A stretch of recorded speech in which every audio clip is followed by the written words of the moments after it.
I want you to know that he is not. He's not crazy. He's not schizophrenic.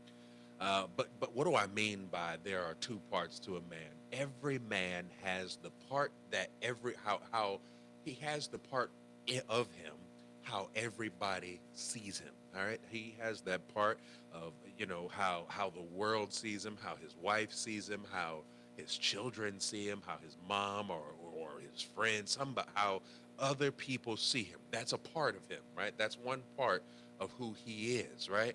And that is the part that every man is I mean, for the most part, let me say, that is the part of a man that most men are okay with.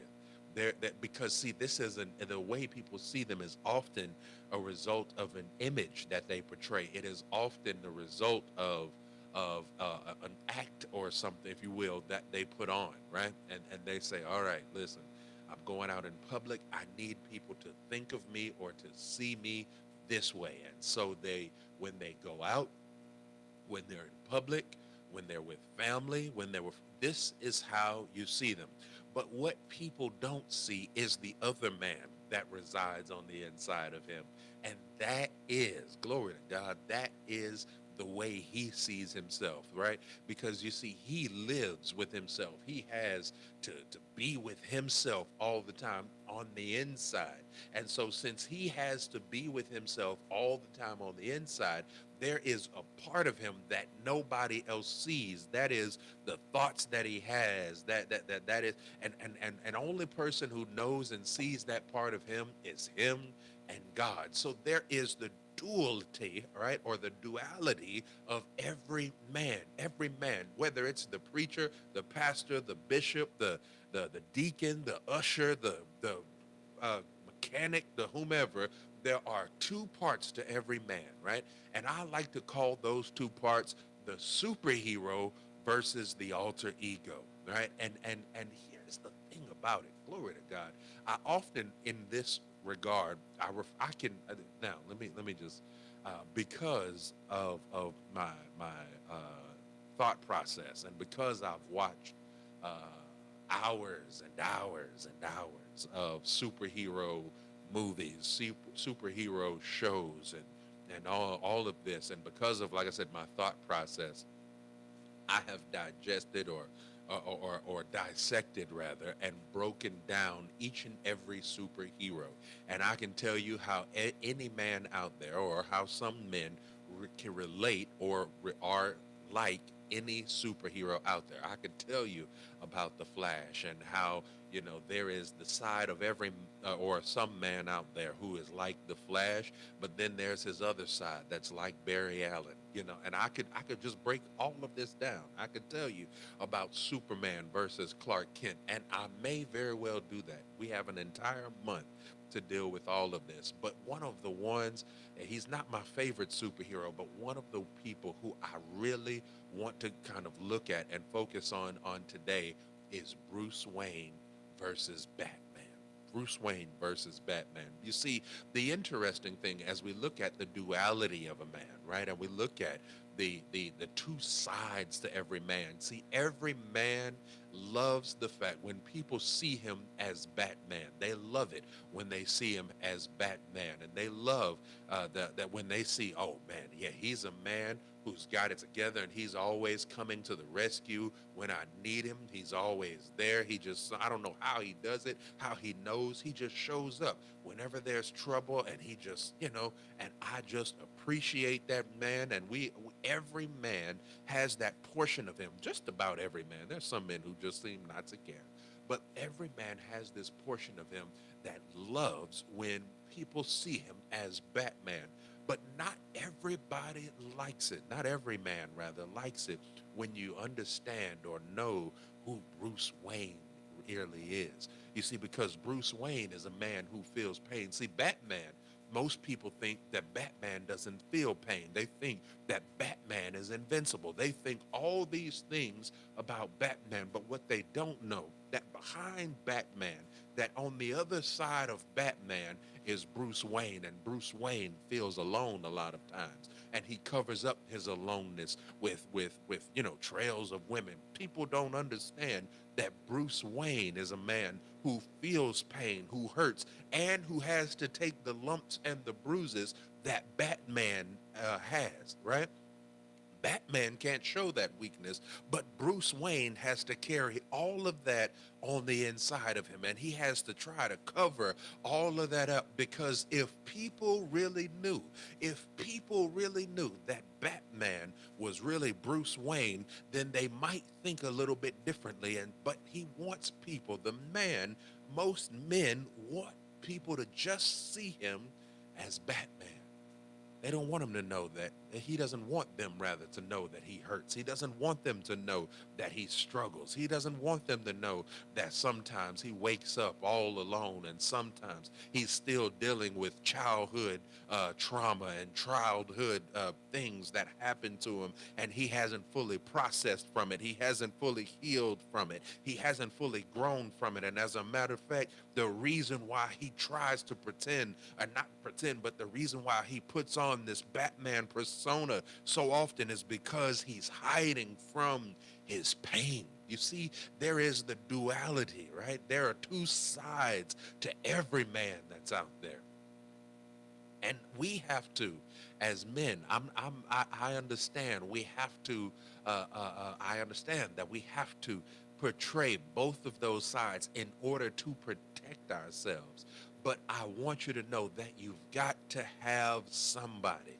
You've got to have somebody. I'm going to say this throughout this entire year as we look at man to man. We've got to have somebody who we can lean on. We've got to have somebody who we can trust, somebody who we can put some of this burdens that we carry on. And the thing I like about Bruce Wayne is that Bruce Wayne understands that he needs an Alfred in his life. Bruce Wayne understands that he even needs a young boy who he can train up in the form of Dick Grayson to become the other superhero. Robin is his name. And then Robin one day takes over to become Batman, right? But see, there's so many things that a man goes through and deals with. And I want to encourage each and every man that's out there, find you a safe place. I know I keep saying that week in and week out, but I cannot stress how important it is as men that we find someplace. It's great that we're Batman in public and that people think that we've gotten it all together and that we're just the superhero that swoops in right in the nick of time for them. But then I need you to find somebody who can handle you being Bruce Wayne. I need you men to find somebody who can handle when you're vulnerable and you've all the lumps and the bruises you've taken as Batman. You've helped out people and they didn't say thank you. You've done this for folks and then they turn around and scandalize your name in these streets. You've done all these different things for folks and they still are hunting you down, turning on you, and all these different things, right?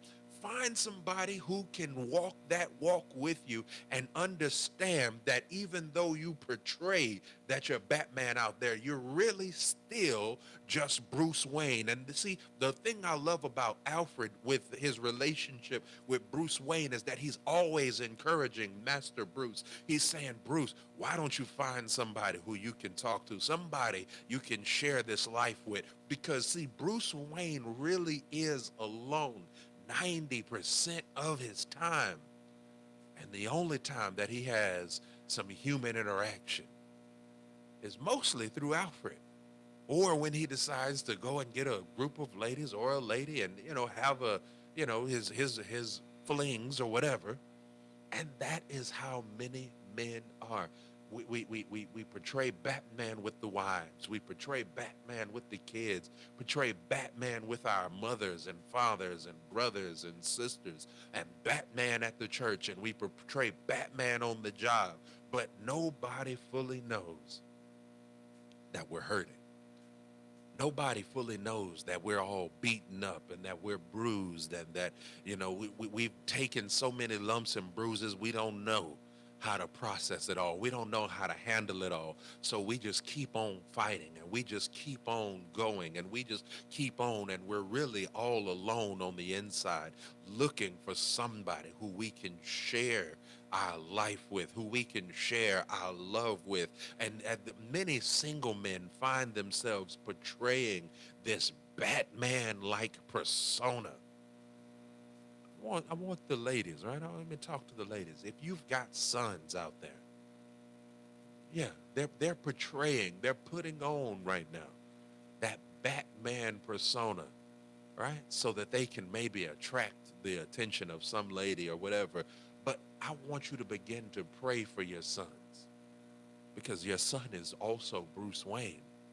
Your son is also a man who is flawed. Your son is also a man who's hurting. Your son also has trauma that he's never fully healed from, that he's never fully talked about to anybody, because he's always had to pretend like he's all right. You see, one of the things I had to learn how to process this, I had to learn how to grow and deal with this when I was 11 years old.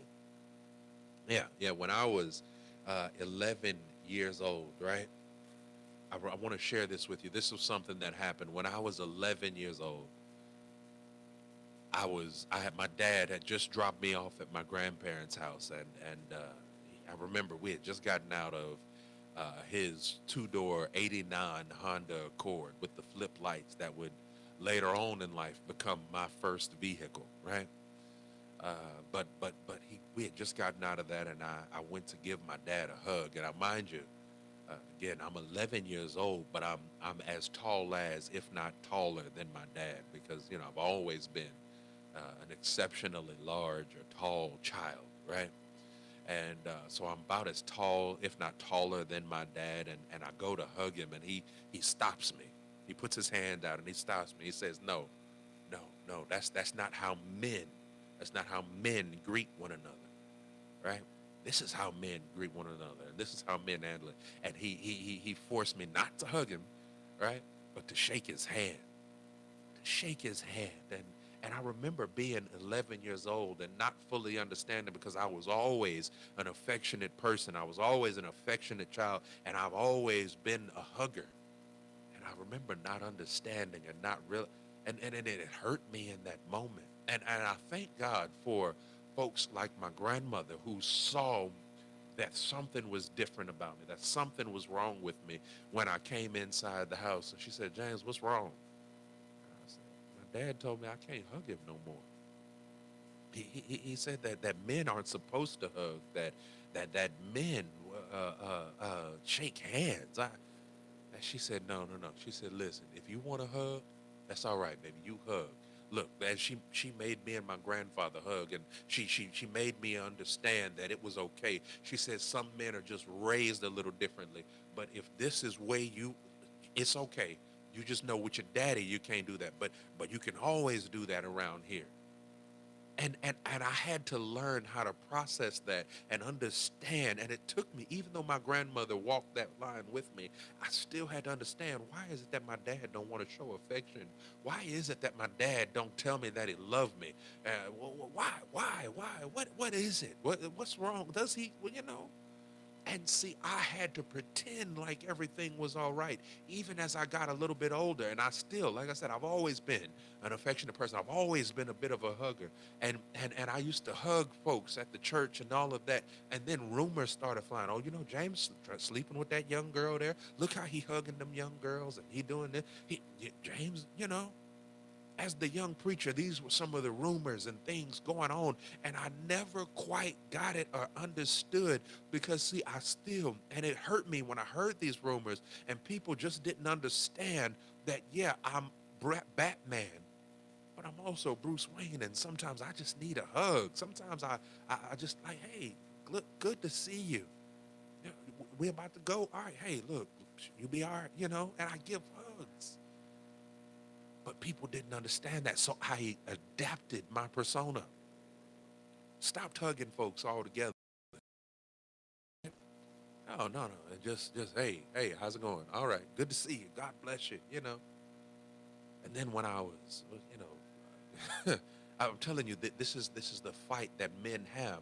We have to adapt our persona for every situation, and I'm going to deal with this on another day because I'm still, like I said, we have the whole month to deal with the duality of a man. But I'm going to close with this. I remember when I was preparing to step into a pastoring role at a church, and one of the things that they said as I was transitioning from one church and getting ready to go into pastoring the next, like I said, I was just an associate minister or an assistant rather to the pastor at one church, and then I was going in to go pastor the next. I remember one of the things they said is, "Oh, he's so friendly. He speaks." And then I knew it was a bunch of older people, and they didn't mind hugs and all that, and so I would hug at that church. And one of the things they said as I transitioned, they say, "Oh yeah, we like the fact that he speaks to us, right? He'll greet you. He'll say, hey, he'll come shake your hand, this, that, and the other." And then they complain. They said, "But his wife don't do all of that hugging." And and they had an issue with that. And so when I transitioned to the new church, I had to try to find the balance. Do I hug? Do I say, hey? Do I? And I had to put on my Batman persona to figure it all out. You see, again, there is this side to every man where what goes over here doesn't go over there, and he has to put on the persona in each different place, each different category, each different space, so that he can accommodate the people who he's dealing with. This is man to man, right? And I want us to know there is so much that goes into being a man. And the reason why I'm sharing this is because there are so many men who are out there hurting. This is why I'm doing man to man this year. There are so many men who are out there hurting and suffering and dealing with things in silence. They haven't had or felt as though they had a voice or a place that they could share and speak and say these things and not be judged for it. So I'm doing it for you, brothers. I'm here with you. And if you've got any comments, questions, or concerns, you can always text me or call 337 404 5818. 337 404 5818. You can text or call that number. Now, if I don't answer, leave a voicemail, and I promise you I will get back with you. Or you can email me, shabakradio935 at gmail.com. My personal email, if you want to email me there, is 21 days. That's 21 days of encouragement at gmail.com. And then, of course, on Facebook, I am James W. Chavis. On Instagram, everywhere else, I'm James W. Chavis. Friends, I pray that this has been a blessing to you. I pray that this has helped you and encouraged you in some way here today as we have dealt with man to man. And I said this would only be a 15-minute segment, and I've gone over my time just a bit. All right? But that's all right. That's all right. We're going to figure this out. We're going to get it together before the year is out. Because we got a whole year of man to man. And I'm going to be dealing with, like I said, all this month, the duality of a man. And we're going to deal with the superhero versus the alter ego a little bit more. All right. And then after that, next month, I want to start having some special guests. All right. And we're going to talk about men's physical wellness. And we're going to deal with doctor's visits, exercise, and healthy eating and all of that. All right. And a body in motion, a body in motion. So we're going to deal with all of that. Like I said, I'm going to deal with the totality of the man as we go throughout this year. So, these next couple of months, this month, we're dealing with the duality of a man. Next month, we're dealing with man's physical wellness, and we're going to deal with spiritual wellness, mental wellness, all of that, all this year as we look at man to man. I pray that this segment blesses you. I pray that this segment enriches and enhances the lives and relationships of men and those who love and deal with a man in some way, form, or fashion. All right? All right, friends. Well, here's what we're going to do. We're running low on time, so let's go ahead and jump into all the news that you absolutely can use. All right, so right now it is 66 degrees outside. It's cloudy. Some might say close to overcast. You've got calm skies. I'm looking, matter of fact, at some trees, and I mean, although there's a slight swaying, I mean, it's nothing major at all. The wind doesn't even register at a mile per hour right now. All right, it's 66, and it feels like 66 out there. 75 is your high for today. Your 65 is low. Again, it's going to be a cloudy day, and you've got a 20% chance of rain. Now, our greatest chances for rain come at about the 8, 9 o'clock hour. That's when we really should start to see and feel some rain. That 8, 9 o'clock hour, which takes us throughout the night. It'll be raining off and on throughout the night until the morning. And tomorrow, you've got a 90% chance of rain. You've got a high of 49 on tomorrow, a low of 34, as that Arctic blast that hit the East Coast begins to make its way here. We've got cool temperatures that'll be coming our way uh, the end of this week, going into next week and into our weekend. So 49 is your high for tomorrow, 34 is your low, and you can expect a 90% chance for some thunderstorms.